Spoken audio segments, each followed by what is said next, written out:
Right, hello, fellow nerfers. Finally got around to the gun painting. And the reason I got around to the gun painting is because in putting this thing together again and pulling back the action, it broke again. So I've just bolted it all together and I've got a bit of pipe in there strengthening it. I'm just going to paint it because I'm sick of trying to get the thing to work, so I'm not worried.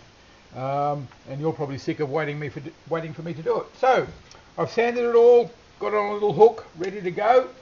Just a few little things before we start. This has been taking so long that I've had a few thoughts about how I'm going to paint this. Looking at the way that the world is getting pretty crazy occupational health and safety wise, why wouldn't it extend a weapon? So the trigger's going to be red. The magazine is going to be red with big words on the side, live rounds or something similar to that. Okay, now this painting technique I learned online from a guy called Vim Fuego. I believe he has some association with the Weta Workshop. Just do a search for Vim Fuego, VIMFUEGO. It's a great technique. I'll just run through. He uses different paints to I use simply because I couldn't get the ones he suggested. He suggested starting off with a red primer. I couldn't, but I found this Mana Red, which is virtually the same colour. It's just a top coat, but it works for the primer and I'm using it because of the colours necessary. Next up is Duramax stainless steel, really hard wearing finish, and you'll see what happens with that later. That technique is this. You've got your undercoat on, it's dry, even though it's now tacky because I put a bit on, it doesn't matter, it's still going to work fine. Next thing you want is your sea salt. Now I bought this at my local Woolies and it's got the little grinder, so what I'm going to do is grind some sea salt because the granules in there are a bit too big as it is, but they come out fine through this. So there's my sea salt granules.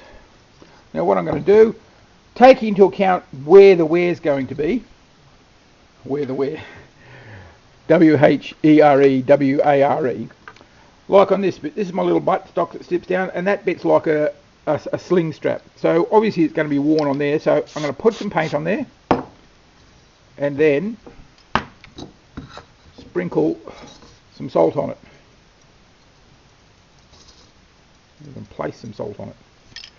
Put some more paint to make sure it sticks. Of course that is an actual bolt. It's not going to stick very well, but we'll see. You can even use the paint to stick it down. Do some on the other side.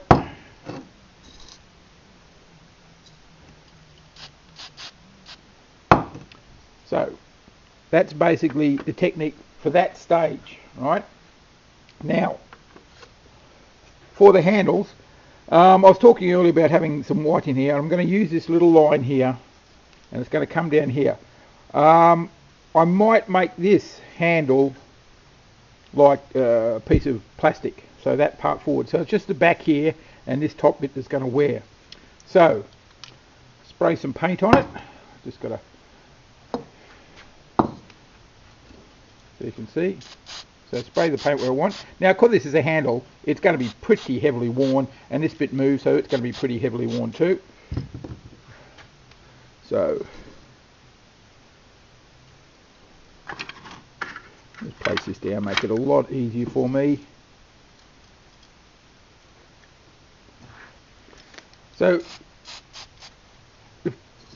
the purpose of the salt is to act like the little bits and pieces of rust that have come through the paint and eroded the paint off, and you've got rust underneath. Now once we go over the top of this with the silver, you'll see the full effect. Let's dip it in that salt I just spilt everywhere. So put a bit more paint on there. There we go. Now because this is used a lot, in fact I might bring the metal right around up here so the whole thing. The thing is, once I clean this off, I can clean the salt off where it's stuck that I don't want it. That's not a problem before I do the other coat, so it'll just be covered up by paint. You won't actually see it. In fact, in those finger grooves will be pretty badly worn.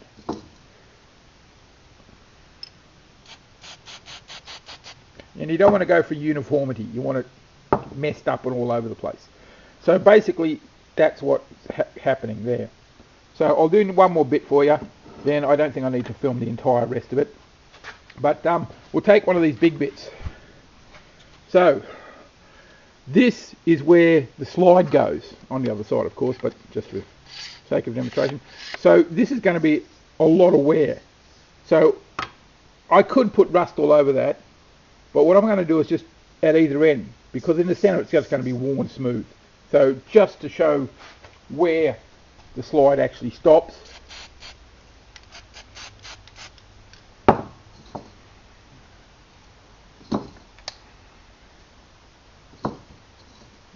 Getting very messy and bitty, and despite having an enormous shed, I'm really cramped for space with this camera and this tripod. It keeps wanting to fall over. Right. So again, wherever, like on top of this protruding bit, it's going to get worn. And okay guys, I've been waiting for about an hour. As you can see, I've redesigned my painting table while I've been doing it. And it hasn't really dried very well, but that's because I was relying on the weather, which is cold, and some really crappy industrial strength paper towels, which as you know don't absorb anything. So I found some nice paper towels, got a lot of the water off, and I'm going to start on the silver. The silver is actually called stainless steel, Duramax stainless steel, really hard finishing, really good stuff. So I'll spray a couple of bits. I'm going to run out of this because it's only about half full.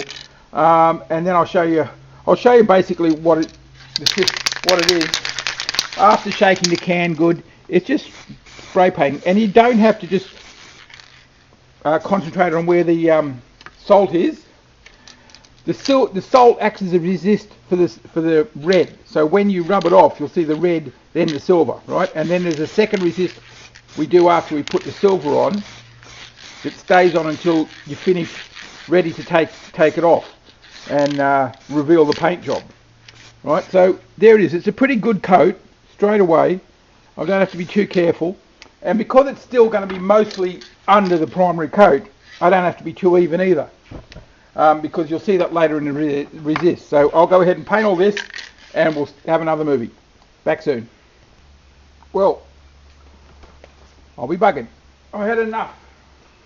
Probably only about a third of a can, but it seems to have covered it pretty well. So everything that needs to be silver is silver, to a greater or lesser extent. As I said, it's an undercoat or a second undercoat. It's not going to be that important to be good coverage. It's very, very hard wearing, this stainless steel. Now you can also use what I've got, scrubbing brush, covering large areas, get it done quick. Show you up here at the muzzle.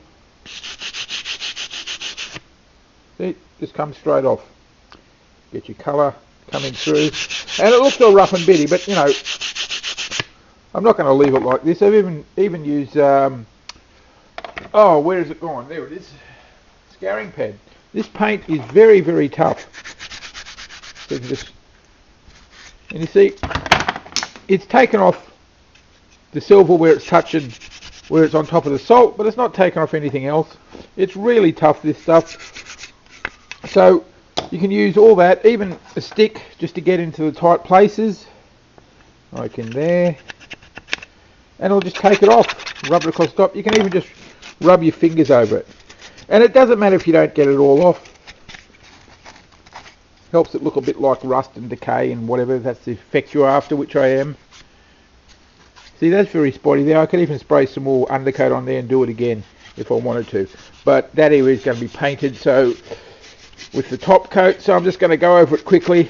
I'll clean off all the bits and we'll come back to the next step. Now the next step is the black, whatever's going to be black. Now the resist for that is, now don't let this bucket fool you. It's not, it's just a bucket you buy at the hardware store to put things in. Now resist, in Vim Fuego's video, he tells you he uses liquid latex, which is the standard industry thing. Yes, it's great, except it costs a fortune. So I use this, and what is this is clay, and it's dry as a bone right now. But all I do, add a bit of water to it. It redissolves almost immediately, and you got this wet slurry, muddy slurry like cream. Now that's still a bit hard to use because it needs to break down a bit more, but I'll get a bit out. I'll use this one because it's dry. I've dried this. So you paint it over the red because you want that to show, don't you? And then you can just put it anywhere else you want where to show. So when the paint goes over that, it'll resist it. So the paint won't touch the surface and you'll have your layer of wear. Now the only drawback with this is, being that it's just clay, it's very easy to come off. You can knock it off, you can wear it off, whatever. So you just have to be careful. And the thing is, you can go to your local art store and buy 10 kilos of clay for about $10. And 10 kilos of clay will probably last you your entire life to do this. Because when you're ready to take it off, you just put it under water, wash it off. See, where all this heavy wear is, I'm resisting with it, so the red will continue to show through. I'll just put a bit more on, show you what I'm doing.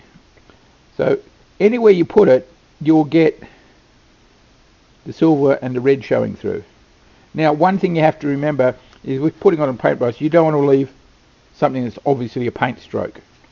Right? So you chuck it on randomly without making it obvious what it is, because somewhere will show through somewhere. And if you don't cover your red undercoat, it will then get painted over.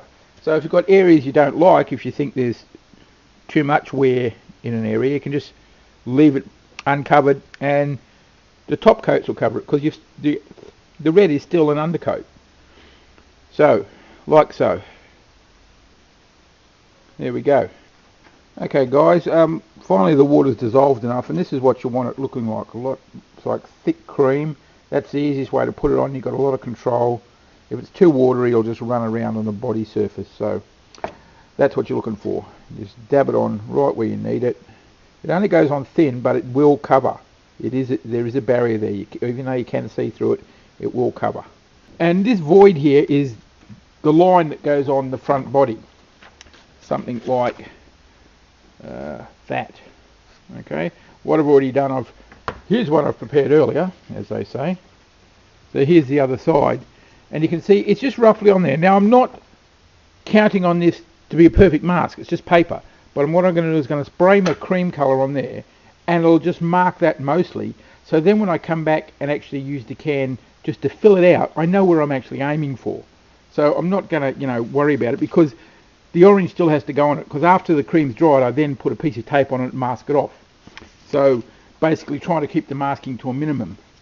So what I'll do, I'll get the cream paint out and start that up, and I'll be back with you in a sec. Okay, we're back. Cream paint's all shaken up, ready to go. Just move this a little bit further away from everything else. Put some light on so I can see what I'm doing, so you can see what I'm doing. And here we go. So just little light sprays gives me a rough idea where it is. And that's pretty good. I mean, considering that I'm going for a well-worn look, that'll probably be good. Now, I'm going to have to take the mask off. In fact, I'll do it now and go over it a bit more, because I want to keep the width of this line the same as the height of my text, which is 15mm. So I'm going to have to spray it a bit more. Then I'll cut a piece of tape 15mm and go over it. And then the rest of the colour, the orange on top, will take out what I don't want. So I'll just continue this a bit. There we go. A little bit more up here. That's alright. A bit there. That's it. Good. That's all I need to do. So I'll do that on the other side. Cut. Okay, we'll get on with that. I'll come back to you in a minute. Bye.